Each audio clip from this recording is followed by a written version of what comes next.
नमस्कार। आज मैं आपको भगवान कार्तिकेय और उनके वाहन क्रौंच की कहानी सुनाऊंगा।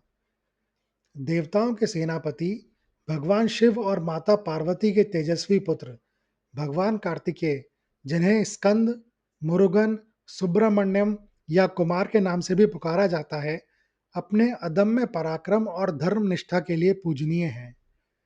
उनकी जन्म कथा और तारकासुर जैसे भयंकर असुरों के संहार की कहानियां तो जनमानस में प्रचलित हैं, किंतु उनके परम प्रिय वाहन मोर की उत्पत्ति एक ऐसे अहंकारी राक्षस से हुई, जिसकी विस्तृत कथा प्रायः कम ही सुनाई जाती है। यह कथा बल, विनय और दैवीय कृपा के गूढ़ रहस्यों को उजागर करती है। प्राचीन काल में एक भयंकर और दुरात्मा असुर था, जिसका नाम क्रौच था। वह न केवल शारीरिक रूप से अत्यधिक बलशाली था, बल्कि उसे एक अद्भुत मायावी शक्ति भी प्राप्त थी। वह अपनी इच्छा मात्र से एक विशाल अचल पर्वत में परिवर्तित हो सकता था। यह अद्वितीय और धोखे भरी शक्ति का दुरुपयोग करते हुए क्रौच तीनों लोकों, स्वर्गलोक, पृथ्वीलोक और पाताललोक में निरंतर उत्पात मचाता रहता था। क्रौच की लीलाएं बड़ी भयावह थीं। कभी वह किसी सुंदर वन को रातों रात एक विशाल पर्वत में बदलकर ऋषियों के आश्रम को नष्ट कर देता, तो कभी नदी के प्रवाह को अवरुद्ध कर देता और कभी अपने पर्वतीय काया से सूर्य के प्रकाश को भी रोक देता, जिससे सब ओर अंधकार छा जाता। वह देवताओं के यज्ञ करने से रोकता, तपस्वियों की तपस्या भंग करता और निर्दोष मनुष्यों को अपने भीमकाय रूप से आतंकित करता। जब भी कोई उसे चुनौती देने आता, क्रौच तुरंत अपने विशालकाय पर्वतीय काया धारण कर लेता। उसके शरीर की चट्टानें इतनी कठोर और अभेद्य होती थी कि कोई भी शस्त्र, कोई भी अस्त्र उसे भेद नहीं पाता था। वह पर्वतीय रूप में अड़िग खड़ा रहता, अपने शत्रुओं को अपने आगे घुटने टेकने पर विवश कर देता था। उसके अत्याचारों से देवता, ऋषि मुनि और मनुष्य त्राही त्राही कर रहे थे। क्रौच के इस असहनीय उत्पीड़न से मुक्ति पाने के लिए सभी देवता ब्रह्मा जी के साथ भगवान शिव की शरण में गए और अपनी व्यथा सुनाई। शिवजी ने अपने पुत्र कार्तिकेय की ओर संकेत किया, क्योंकि तारकासुर का संहार करने के बाद से ही वे देवताओं के सेनापति नियुक्त हुए थे और धर्म की रक्षा का भार उन्हीं पर था।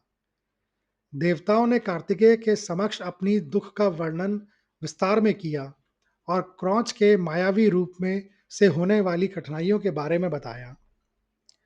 भगवान कार्तिकेय, जिन्होंने बाल्यकाल में ही महान पराक्रम दिखाए थे, देवताओं के कष्टों को सुनकर गंभीर हो गए। उन्होंने अपनी दिव्य शक्ति से क्रौच के उत्पात का आकलन किया। वे जानते थे कि क्रौच को केवल शारीरिक बल से पराजित नहीं किया जा सकता, क्योंकि वह क्षण भर में पर्वत बनकर अभेद्य हो जाता था। उसे हराने के लिए न केवल शक्ति, अपितु बुद्धि और उचित समय का भी विचार आवश्यक था। उन्होंने देवताओं को आश्वासन दिया और स्वयं क्रौच से युद्ध करने का संकल्प लिया।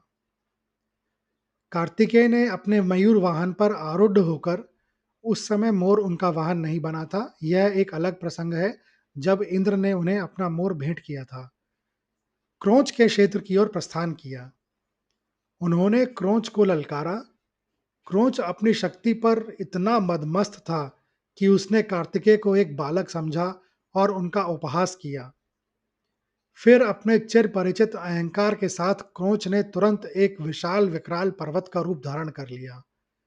यह पर्वत इतना ऊंचा था कि उसके शिखर बादलों को छू रहे थे और उसकी जड़ें पाताल लोक तक फैली हुई थी।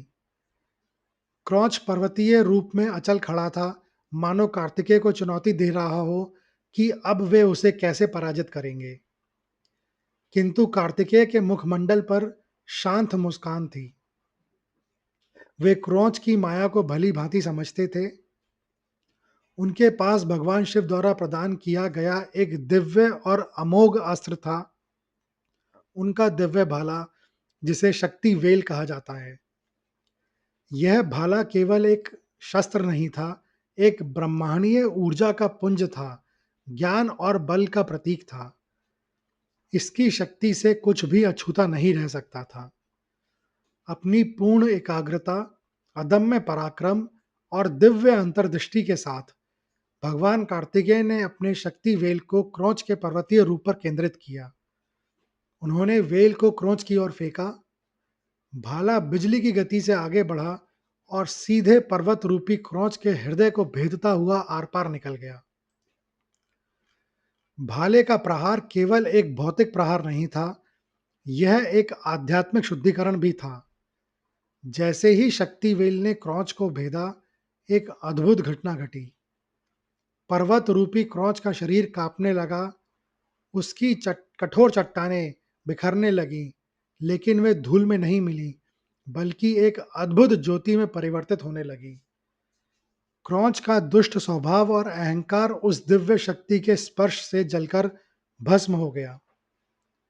शक्ति वेल के प्रभाव और कार्तिकेय की दिव्यच्छा के तहत क्रोंच एक क्रूर और दुष्ट राक्षस से एक अत्यंत भव्य और सुंदर मोर में परिवर्तित हो गया।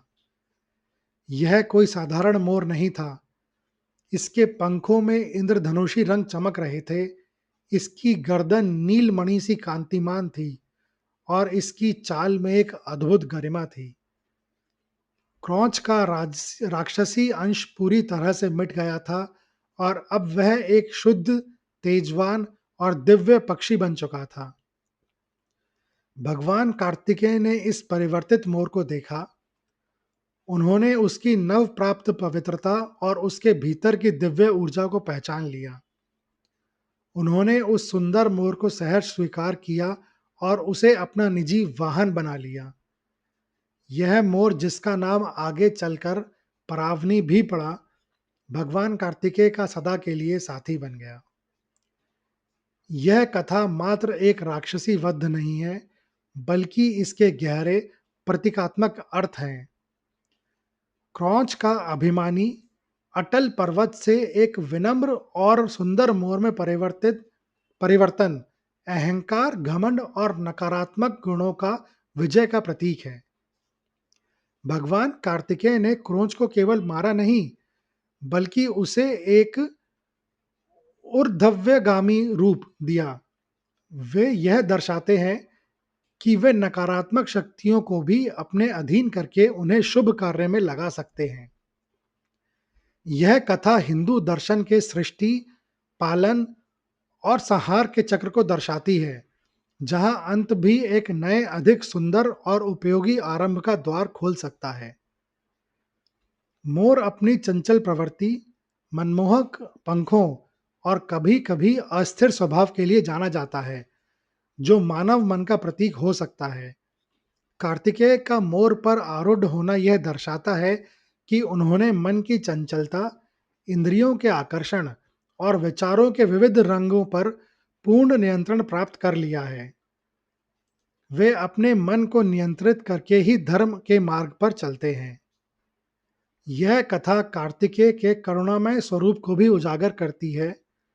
उन्होंने क्रोंच को पूर्णतः नष्ट नहीं किया, बल्कि उसे परिवर्तित कर एक दिव्य उद्देश्य की पूर्ति का अवसर दिया।